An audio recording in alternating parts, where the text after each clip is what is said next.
before we begin, if you have your cell phones turned on, you can either turn it off or put it in silent mode. The songbooks are located underneath your seat, or just grab the one in front of your seat if no one is sitting there. Turn to page 59, page 59. It's called In This Body.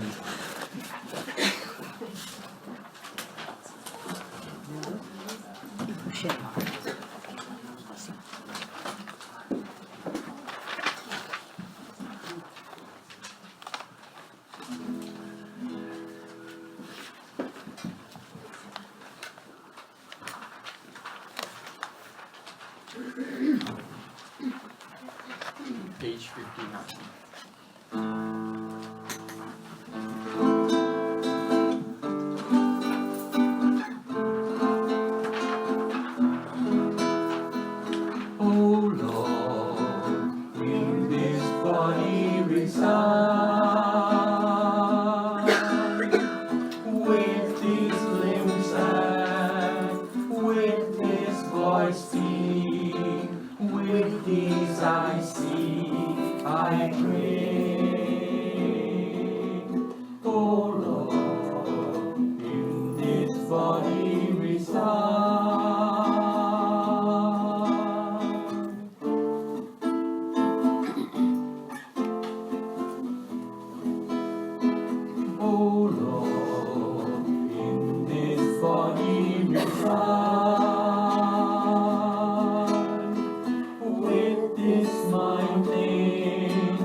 Good morning, everyone. Good morning. So, before we begin, we traditionally start off with a chant. So, if you can just get your books back out, if you like, and join us. And the very last page is a page called Universal Chants. And we'll do the very first chant of the Universal Chants. This is a traditional Vedic chant.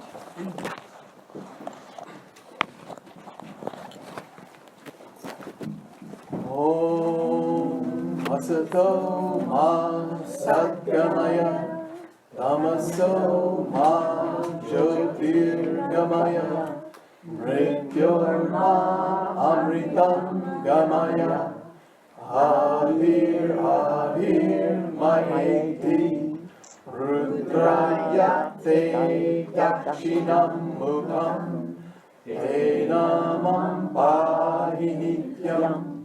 Te namam pahi nityam. Om Shanti Shanti Shanti. Lead us from the unreal to the real. Lead us from darkness to light. Lead us from death to immortality. Light us through and through, and guide us evermore with thy loving presence. Om, peace, peace.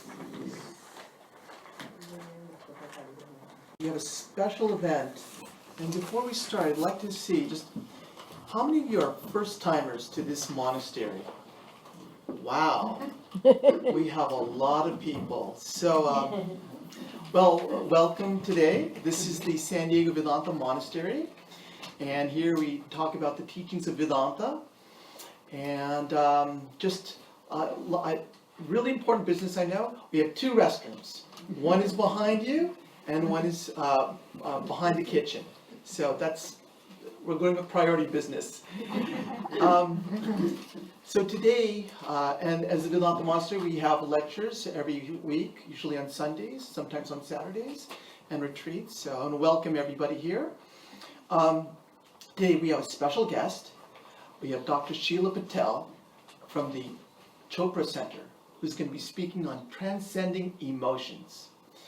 And I told her I wouldn't build her up or anything like that. I think there was a biodata that was sent out, and so I'm sure most of you have read it. She's a medical doctor, she's an Ayurvedic doctor, she's written a number of articles, and she's a very amazing speaker. I actually heard her when I was taking an online course in Ayurveda, and I heard her speak about emotions.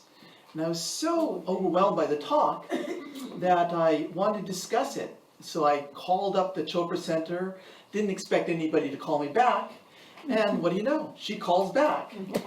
And then from that time, she's been very nice, and everything I've learned about Ayurveda and the Chopra Center, it's just been a vast wealth of knowledge. And let me just give you an imagery, as she was speaking for me, what had happened. How many people have seen The Matrix? The first one, The Matrix. All right. Do you remember at the very end, Keanu Reeves is there, and there are these bullets that are being shot to him, right? And he stops the bullets, and he's able to turn back the bullets towards the source.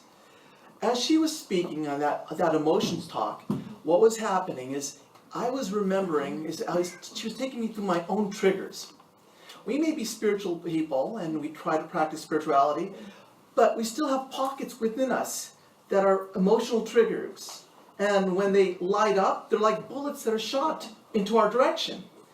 And in her talk, I remember it was just almost like I was able to starting to witness the emotions as they were coming towards me, as the triggers were being released within me. Stop, observe, and say, no, you will not overwhelm me. You will not take over my mind. And then throw those bullets back to its source. Or use your emotions as a way that you're in control, instead of allowing your emotions to control you. That was what I remembered about her talk. So today she's going to speak. It'll be 2 sessions. A session, and she'll have some, and we'll have a break in between the sessions with some snacks out in the garden. So, Dr. Sheila Patel from the Chopra Wellbeing Center, let's please welcome her here.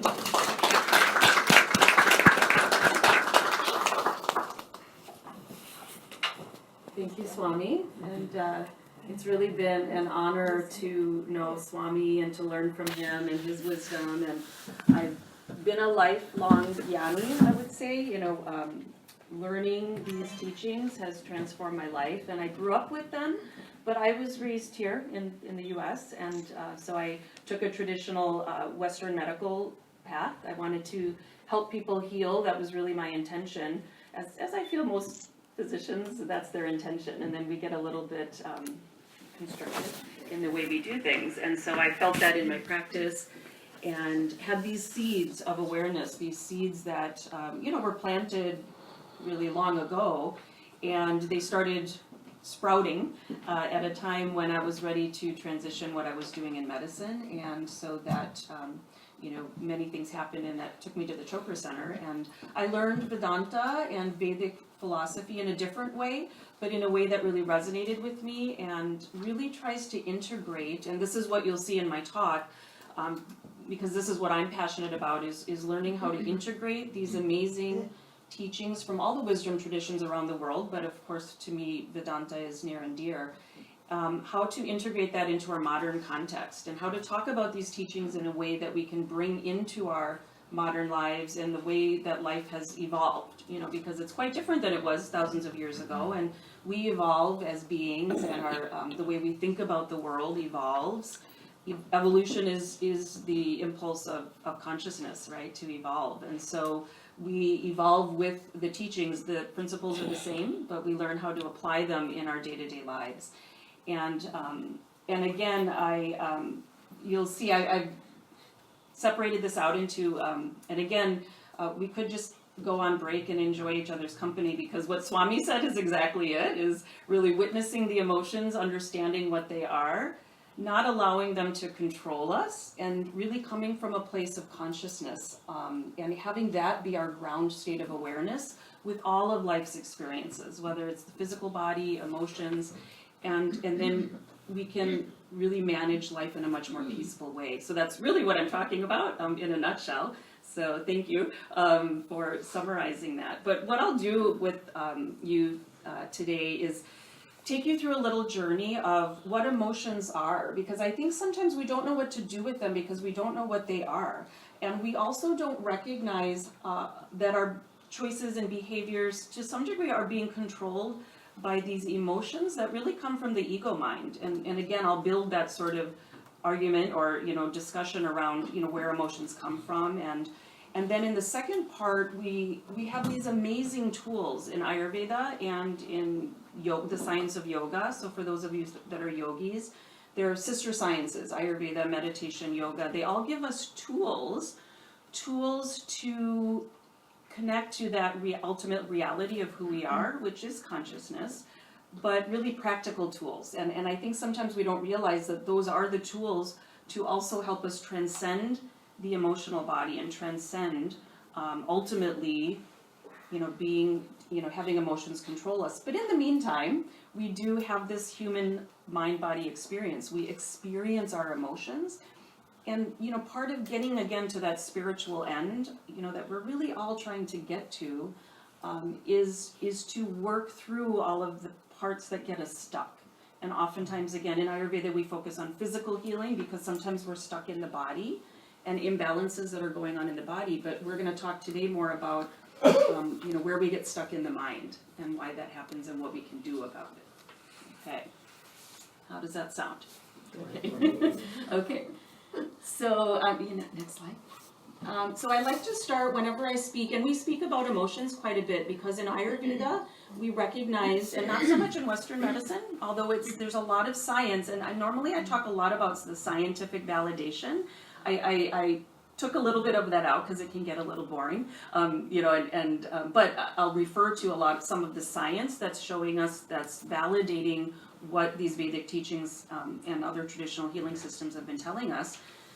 And, we do talk about emotions as the root cause of really even physical disease. So a lot of physical ailments have a root cause in the emotional body because emotions create stress, which has a particular physiology, which again I'll talk about, and that can actually cause physical disease.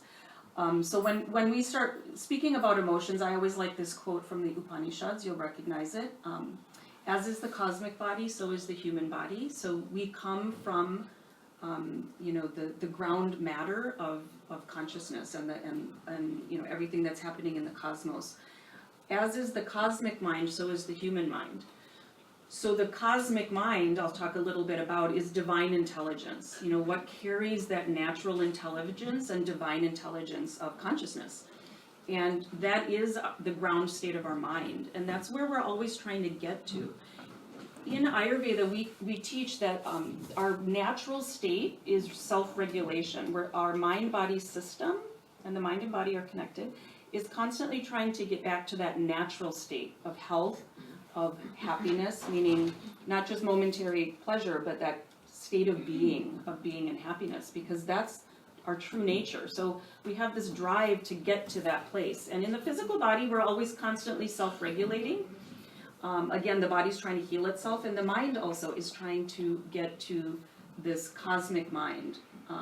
And of course, so then as is the macrocosm, so is the microcosm. So we're just reflections of this ultimate reality. But unfortunately, things get in the way, veils, sheaths of ignorance and the things that we learn about in the Vedic philosophy and Vedanta. So next slide. I like to show this, I'm very visual and structured. How many people just interestingly know a little bit about Ayurveda or doshas? Okay, quite a few, that's amazing, great. So I'm more of a kapha, and for those of you, I'll kind of touch on that a little bit, although this isn't an Ayurveda workshop, but I'm happy to do that again at some point. So I like structure, I like to see things as the whole picture, so I kind of like this map of creation. And this is really that journey of consciousness into matter. So matter is down here, our physical body, and form and phenomena is down here, everything that we experience in the world. But it all starts with universal consciousness, or Brahman. That's where creation starts, right? The ultimate reality, as we speak in Vedanta, is consciousness. And really that is the only reality, right? If you're a jnani, and we really look at the teachings and the teachings of, the masters in Vedanta, everything else is just an illusion. However, it is, as human beings in this waking state, this waking dream that we call Jagrut, or, this level of awareness, we're interacting with each other. Although ultimately we may understand it's an illusion, it is still our reality at this level, interacting with each other as individuals. So again, universal consciousness, everything begins as Brahman, and all of our experiences occur within consciousness. However, in order for consciousness to experience itself, we say there's that impulse of creation within consciousness, to create. And so then there's this natural sort of evolution, as I mentioned, to this world of form and phenomenon. And so Prakriti is that impulse of creation. The first thing that's created is the cosmic mind, the movement of cosmic intelligence, or Mahat, we say. And that, again, that is the nature of our mind, is this cosmic, the intelligence of consciousness, really divine intelligence. And the carrier, the other important reason I show this, is the carrier of that divine intelligence is prana. So we talk about prana in yoga and pranayam. When we're moving that life energy, that life force, through our breath, through our asana, our practice, we're actually circulating this mahat, or this divine intelligence, throughout every cell in our body. And that's why the practices are so important. And when we get to the tools and we talk about how to move prana around, circulate it through the body and expand it, what we're doing is actually expanding that divine intelligence, so that we start to we don't have all those little sticky points, right? Everything's flowing through us through a lens of consciousness. As opposed to, again, now as we start to create individual expressions, that we develop ego selves, so individual selves, that ahankar. And the first quality, before we even have physical bodies, the subtlest qualities of consciousness that govern the mind are these gunas, so sattva, rajas, and tamas. So we'll talk a little bit about that, because what we want to do is balance. Rajas is activity of the mind, and tamas is inertia. And so those are qualities of our mind, but we want to keep them in balance and focus more on the sattvic qualities, positive thoughts, states of being that are more closely related to consciousness, which are empathy, compassion, love, peace, harmony. And so the more we can cultivate that in our lives, the more, again, we start to come from that place. And then the rest of the graph is more about, then what happens is inertia, or tamas, is necessary in order to create physical matter. So then we have senses that are really the gateways to the mind, which we'll talk about in the tool section. And then the 5 elements, the Mahabhutas, space, air, fire, water, earth, Akasha, Vayu, Agni, Jala, and Prithvi. And that's what actually creates ultimately our physical bodies and the doshas, or our individual mind-body types. So again, in Ayurveda, and it's based in Vedic philosophy, there's this understanding that yes, our ultimate reality is consciousness, but in this manifestation or evolution of consciousness, our experience lies in this, this map from physical body, and then again, we'll talk about mind. So you can see we kind of sometimes get stuck in that ego way of thinking, and that's again where emotions come from, individuation. So we forget that we are consciousness, and we think of ourselves as these separate beings. And in separation is the disconnect. That's why we don't experience a ground state of happiness, peace, bliss, ananda, because we get a little bit stuck in that ego mind. And so, again, we'll talk about how to expand that level of awareness so we're not coming from the ego mind so much. Okay, next slide. So this is just to express these gunas, again, the forces of nature. They're very subtle forces that govern the mind primarily. And in the Yoga Sutras, they're described, and again, sattva are qualities of tranquility, peace, bliss, and then of course rajas is activity, and then inertia, tamasic, qualities. And again, we need all of these, but unfortunately in our modern lives especially, we tend toward more rajasic and tamasic thinking, sort of too much thinking, too much activity of the mind, and then also inertia, or getting stuck in conditioned ways of thinking, not creative thinking, not coming up with creative ways of thinking, which sattva is creativity, right? One of the qualities of consciousness is infinite creativity.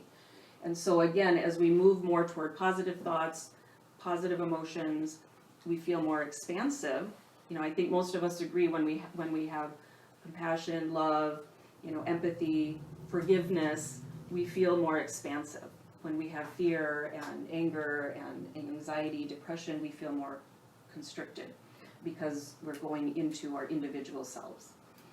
So we want to, again, we'll talk about creating more sattvic qualities in the mind in the tools section.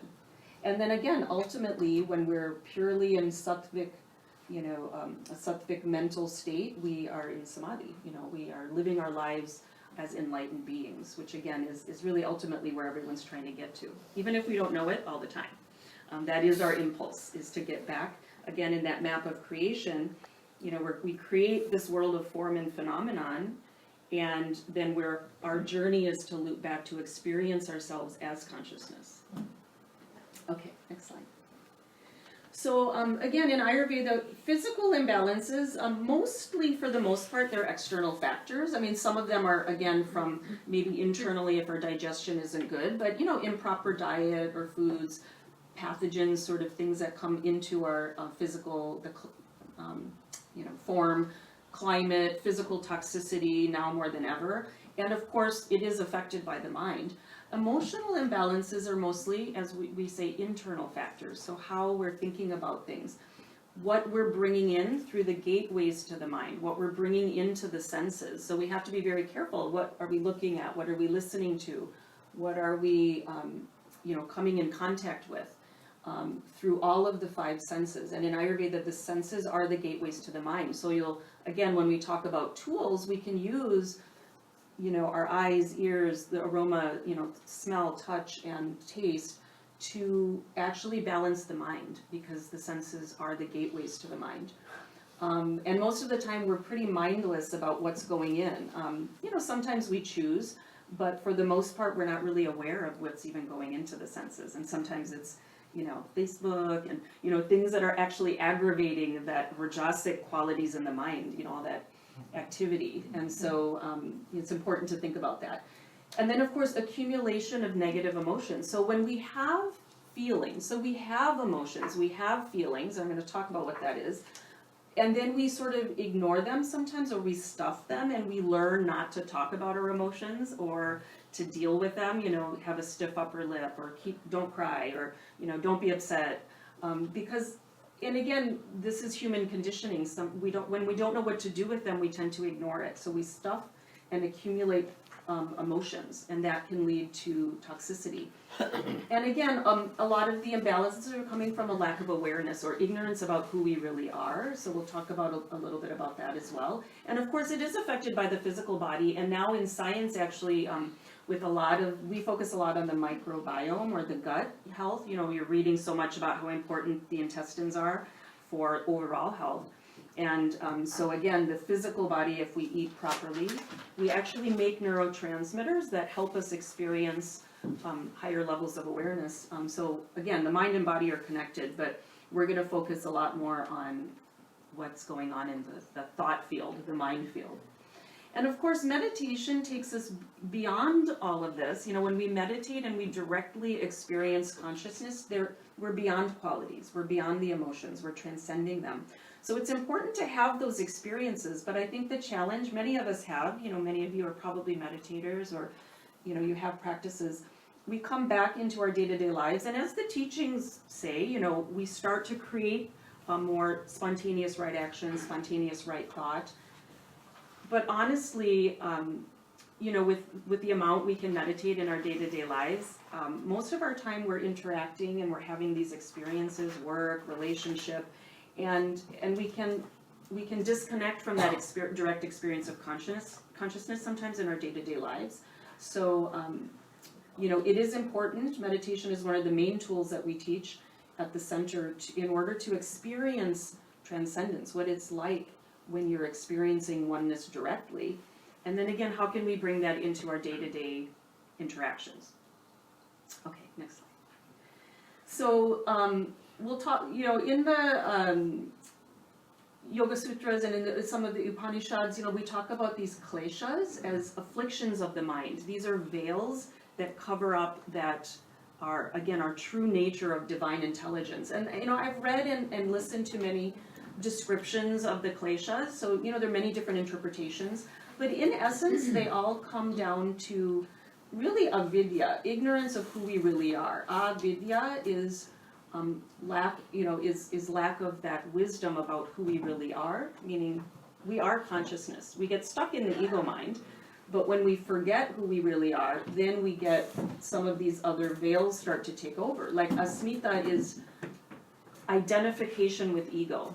So again, another really important thing to remember, and that I'll talk about a little bit later, is that ego isn't a bad thing. In order, again, for creation and for individuation and to have fun having these individual manifestations, we do need that self-preservation. Ego is really about self-preservation. So it does have a function, but we don't want to identify ourselves with ego. We don't want to think that that's who we are. It's really just, there are thoughts that we have that have to do with really survival.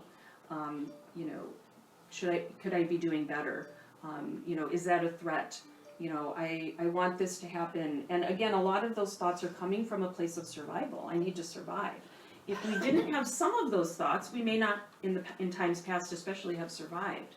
So we need to, again, witness the thoughts for what they are and not identify with them. I think that's a biggie when we tell people we have thoughts, but we aren't our thoughts. Thoughts are just a phenomenon that we experience that can sometimes be a little bit of an awakening.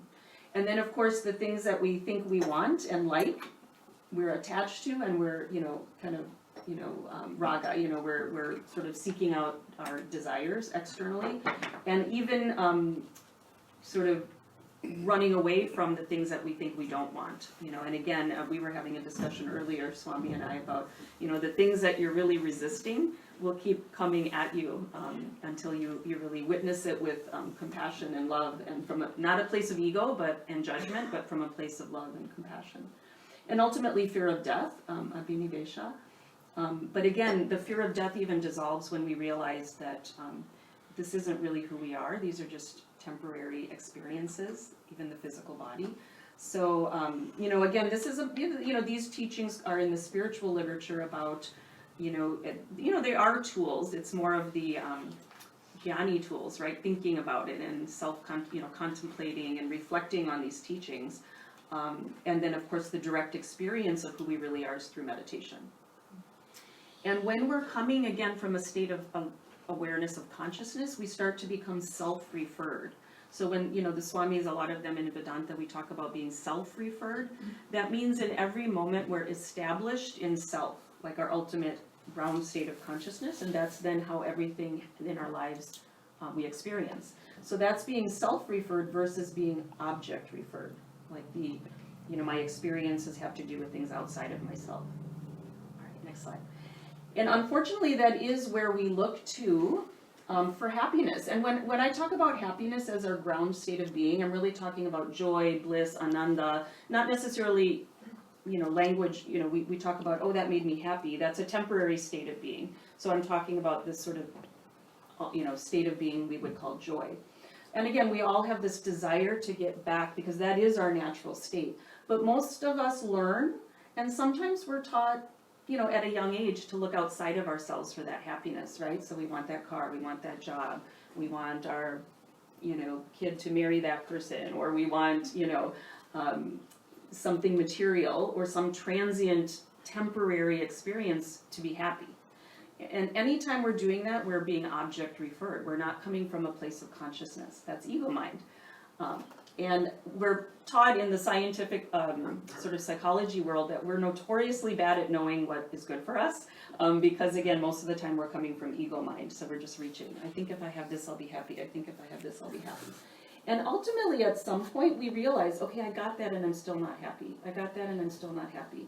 And so that's what leads us to, a spiritual practice. So it's not, again, there's no judgment. It's not that any of those things are bad, but we want to witness that. So when you catch yourself, feeling unhappy or not really at peace, maybe start to examine that. Like, where am I placing my happiness? Is it dependent on something outside of myself, or am I, coming from a place of consciousness where I can be blissful no matter what, is in my external world.